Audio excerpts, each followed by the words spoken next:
There's nothing more painful than getting excited about how things are going with someone to then feel them imminently start to pull away from you. Especially if it was a guy that you weren't even too fussed with to begin with, but then he put out all the stops, he made such an effort with you, he was messaging you all the time. Then it got to a point where you were dating and you were being intimate, and now it seems like he's losing interest. And you start to think to yourself, why did you even get me here? I didn't even like you in the first place. Or maybe you did. Why does a guy pull away just at the point where it's starting to tipping towards becoming a relationship? Well, we're gonna go through that right now. But before we get into that, I am having some amazing one-to-one sessions with some of you guys. So if you want to get your first session with me, click the link below. So the first reason why a guy may pull away just before the commitment happens is because it's getting emotionally deep for him. We know that as a woman, you set the physical intimacy pace of a relationship, whereas a guy sets the emotional pace of a relationship. And because generally it's harder for guys to come to terms with their emotions and what they're feeling, a lot of the time a guy will regroup when some of his emotional strings are being pulled on. He needs to know exactly what's going on with himself, why does he feel that way, what does this mean that he feels this way? And it's a little bit like getting cold feet at a wedding. It's not that he doesn't want it, but he's recognizing that he's getting to a point of no return when it comes to his feelings towards you. The point at where he's really starting to fall for you, and that means you could really hurt him. And that scares a lot of guys, it's true. Because historically, we know that a woman has been the weakness of a man. And especially if he's the kind of guy that you look at, you go, wow, he's very confident, he's intelligent, he's got his things together, he's on his path, he's on his purpose. That means that he knows how to mitigate the weaknesses that he has. He knows how to cover those areas of his weakness within himself. He's not used to having any of his weaknesses exposed. That's how he got to where he is. So the more he falls for you, the more you become a weakness for him. So him stepping back and retreating a little bit from you is his way of trying to figure out how to mitigate that. It's him trying to come up with a game plan should that weakness that has now become you be pressed or exposed. But eventually he'll come to a point where he realizes this is a weakness that he can't cover, that anything worth having does come with risk, especially a relationship with someone that could be very fulfilling. Now, you may know that yourself, but you just have to let him get there in his own time. And you may be thinking, okay, but why can't he just get to that point and figure that out while he's still spending time with me? Because he knows his decision will be influenced by the time that he spends with you. It's like booking that last minute holiday when you're a little bit drunk. It's not that you don't want to go on the holiday, but the alcohol might have influenced you to, lean into that. Give him the space to process it for himself and he'll come back to you. The next reason why a guy might pull away is that he just wants some time to himself. In the words of the great comedian Patrice O'Neal, God rest his soul, the relationship you have with your kitty cat is the same relationship a guy has with his time. And let me put it to you this way. You could be spending time and dating a guy that you really like, right? You enjoy spending time with him, you enjoy being intimate with him, you enjoy the physical play side of things. But just because you enjoy that with him doesn't mean he can have it whenever he says so. It doesn't mean that he can have sex with you whenever he wants. Now, that's not you saying you don't want to be intimate with him, but it has to be something that is willingly shared, right? When it comes to his time, he may like you, you may really like him, but just like your body, it's not something that we're entitled to. And that's okay. And the thing is, I get that if you want to spend more time with him and he's trying to spend less time, it can feel like a rejection. I get that. But if all of his actions up until that point has reflected that he is taking you seriously and he has intention with you, then you don't need to take it as a rejection.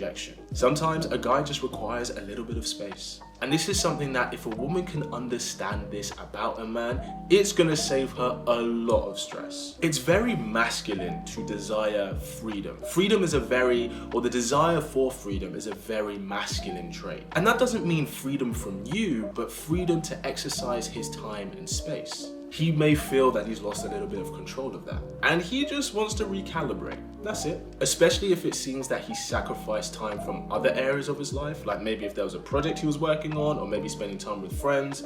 No, don't get me wrong. He did that because he wanted to. But he may just be reflecting on, okay, maybe I need to have a bit more of a balance in regards to handling this and integrating you into his life. Now, these next couple of reasons aren't the best reasons, but it would be me doing you a disservice if I didn't talk about it. So Let's keep it real, let's keep it 100, let's keep it truthful. A real reason why he might have pulled away is because he doesn't want anything serious and he senses that you do. The thing is about guys is when they start dating a girl, he can be open to something serious, but he can also be open to something casual. And the truth is, this is usually defined by the connection that he has with said woman. Now, it's true, like a woman does with guys, guys can separate women into two categories. The category that he takes seriously and the category that he just wants to have some fun with. Now, to keep it 100 with you, the first defining factor that determines this is her appearance.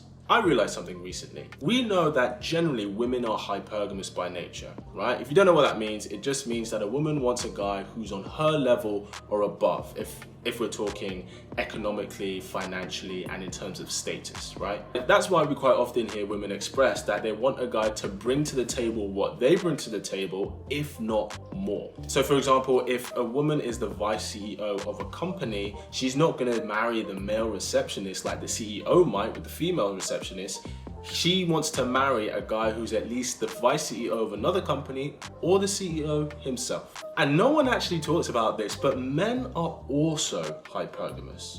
Men are hypergamous when it comes to attractiveness. That most men ideally choose a woman who's his level of attractiveness or higher. And we see this play out all the time. We see very successful but average looking men with very, very attractive but not so successful women because both of their hypergamous natures are being fulfilled. And this just brings the reality that when a guy is just looking for sex, his standards in appearance are much lower than when he's looking for a commitment. So with all of that being said, let's park that and say that the girl that a guy is dating, he's very happy and he's very turned on by her level of attractiveness that he would consider taking her seriously. The deciding factor then becomes what kind of connection he has with her. Does he have a connection with her, or is it purely a lustful one? Does he like who she is, spending time with her, talking to her, sharing stories, sharing memories? And of course, this takes more than just 1 or 2 dates for a guy to know this about a girl. It takes time for him to get to know a woman, whether he sees a future with her. And it usually takes more time for him to get to that point than it does for the woman. And it does happen that maybe a man starts dating a woman and he's open to having something serious with her,